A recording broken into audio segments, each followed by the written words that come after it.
Hi అండి, అందరికీ నమస్తే. Welcome back to our channel.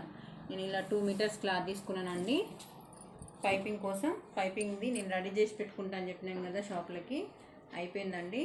ఎవరి ప్రాసెస్ వాళ్ళది, కాకపోతే మాత్రం నేనైతే ఇదే విధంగా రెడీ చేసుకుంటున్నానండి. ఇంకో 2-3 రకాలుగా కూడా రెడీ చేసుకోవచ్చు. ఆ విధంగా కూడా మీకు చేసి చూపిస్తాను. ఇదొక ప్రాసెస్, ఈజీగా అయిపోతుంది. మనకు కటింగ్ కోసము బ్లౌజ్ కుట్టేటప్పుడు మళ్ళీ క్లాత్ తీసుకోవాలి, కట్ చేసుకోవాలి, పైపింగ్ రెడీ చేసుకోవాలి. ఈ క్లాత్ కట్ చేసుకునే టైం వరకు టైం అయిపోతుందండి. ఇలా రెడీ చేసేసుకొని ఫోల్డ్ చేసేసుకుంటూ ఇది ఒక స్టిచ్ చేసుకోవాలండి.